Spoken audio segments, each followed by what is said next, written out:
महाभारत के अलावा पुराणों में भी जरासंध की चर्चा बहुत बार आती है। यह मगध का और भारत का सबसे शक्तिशाली सम्राट था। कंस का ससुर होने के नाते ये कंस की हर तरह से मदद करता था।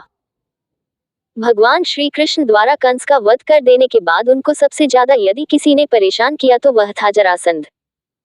आओ जानते हैं जरासंध और श्री कृष्ण की शत्रुता के 5 किस्से।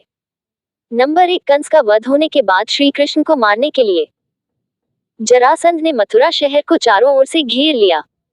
बलराम और श्री कृष्ण ने उसकी विशालकाय सेना के साथ घोर युद्ध किया और जरासंध की हार हुई। जरासंध को बंधक बना लिया गया, लेकिन बलराम को जरासंध का वध करने के लिए श्री कृष्ण ने रोक दिया और उसे मुक्त करके छोड़ दिया। ऐसा श्री कृष्ण ने कई बार किया। नंबर 2, कहते हैं कि श्री कृष्ण को मारने के लिए जरासंध ने 18 बार मथुरा पर चढ़ाई की। 17 बार वह असफल रहा। अंतिम चढ़ाई में उसने एक विदेशी शक्तिशाली शासक काल्यवन को भी मथुरा पर आक्रमण करने के लिए प्रेरित किया।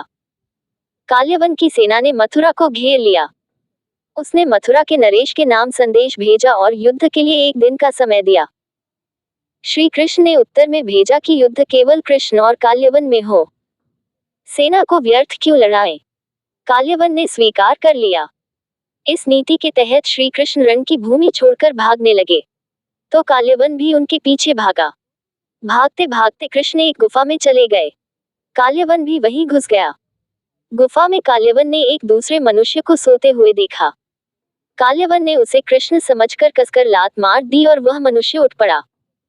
उन्होंने जैसे ही आंखें खोली और इधर उधर देखने लगे, तब सामने उसे काल्यवन दिखाई दिया। काल्यवन उसके देखने से तत्काल ही जलकर भस्म हो गया।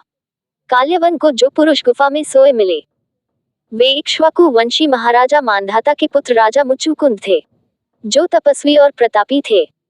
नंबर 3, जरासंध का मित्र शिशुपाल था। शिशुपाल रुक्मणी से शादी करना चाहता था। रुक्मणी का भाई रुक्मी भी यही चाहता था। रुक्मी और शिशुपाल मित्र थे। शिशुपाल और रुक्मी जानते थे कि रुक्मणी श्री कृष्ण से विवाह करना चाहती है, लेकिन रुक्मणी ने शिशुपाल और रुक्मणी ने स्वयंवर की तैयारी कर ली थी। जरासंध बिहार से इतनी दूर गुजरात सिर्फ ये पक्का करने आया कि स्वयंवर में कोई गड़बड़ न हो, मगर वहां उसकी नाक के नीचे से श्री कृष्ण रुक्मणी को भगा कर ले गए। जरासंध को जब ये पता चला तो वह रुक्मणी को लेने के लिए दौड़ा। जब उसने गोमांतक में कृष्ण को पकड़ने की कोशिश की तो कृष्ण ने उसे हरा दिया और उसे जीवनदान देते हुए शर्मिंदा कर दिया। जरासंध जैसे योद्धा के लिए इससे बदतर कुछ नहीं था कि एक ग्वाला उसे जीवनदान दे। इससे तो अच्छा था कि वह मर जाए। नंबर 4, द्रौपदी स्वयंवर में कई योद्धा शामिल हुए थे, उसमें जरासंध भी था। जरासंध ने अपने पौत्र की शादी द्रौपदी से करवाने की युक्ति सोची। जरासंध चाहता था कि यह प्रतियोगिता में जीत गया तो अपने पौत्र का विवाह करवा दूंगा, और हार गया तो मैं द्रौपदी का अपहरण कर उसका विवाह करवा दूंगा। ये सोचकर वह स्वयंवर में अपनी सेना लेकर पहुंचा। श्री कृष्ण इस हालात को समझ गए थे। जरासंध के शिविर में बहुत सख्त पहरा था, लेकिन आधी रात को श्री कृष्ण अपना सिर ढककर उसके शिविर में पहुंचे। पहरेदारों ने रोका तो उन्होंने कहा कि यदि नहीं मिलने दिया तो अनर्थ हो जाएगा, सब मारे जाएंगे और इसके दोषी तुम ही होंगे। ऐसा सुनकर पहरेदार ने पहरा प्रमुख को बुलाया। पहरा प्रमुख की जिम्मेदारी जरासंध के एक पौत्र के पास थी। वह आया तब उसने आकर पूछा, तुम कौन हो? तब श्री कृष्ण ने अपने चेहरे से कपड़ा हटाया और बोले, मैं वासुदेव कृष्ण हूँ। जरासंध का पौत्र हक्का बक्का रह गया। श्री कृष्ण तो उनके कट्टर दुश्मन थे, जो निहत्थे उसके सामने खड़े थे। तब उसने पूछा, तुम क्या चाहते हो? कृष्ण बोले, मैं जरासंध से बात करना चाहता हूँ।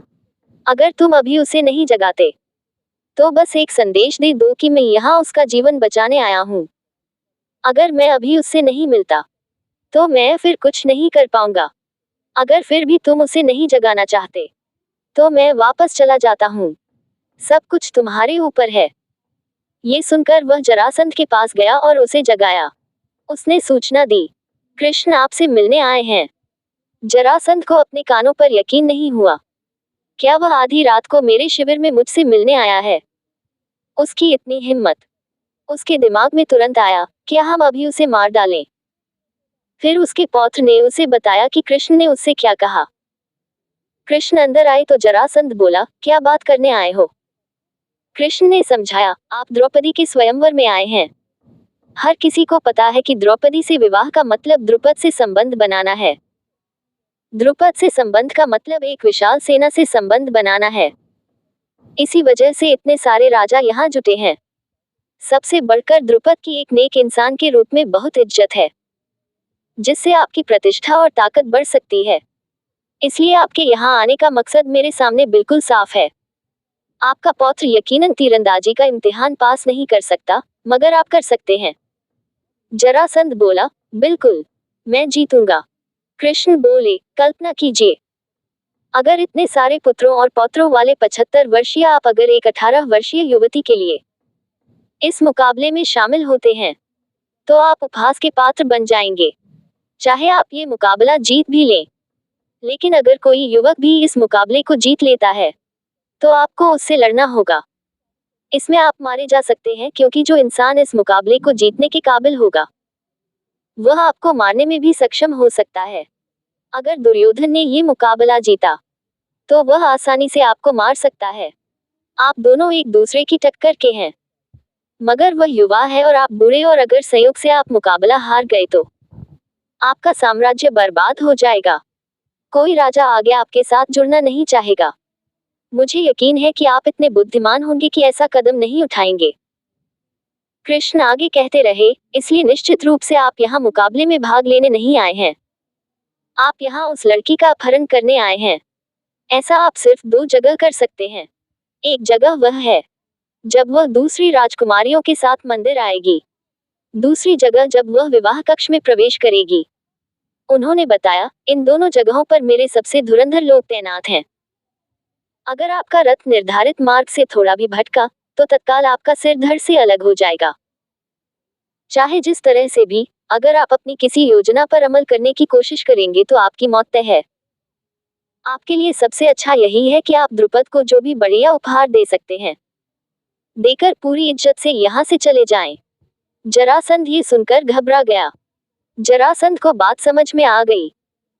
नंबर 5, जरासंध यदि महाभारत के युद्ध में होता तो युद्ध का रुख कुछ और होता, लेकिन श्री कृष्ण को मालूम था कि महाभारत का युद्ध होना है। उसके पहले ही उन्होंने कई महान योद्धाओं में से एक जरासंध को भी मारने की युक्ति सोच ली थी। दरअसल जरासंध को किसी भी तरह से नहीं मारा जा सकता था, क्योंकि उसके 2 टुकड़े होने के बाद भी वह पुनः जुड़कर जिंदा हो जाता था।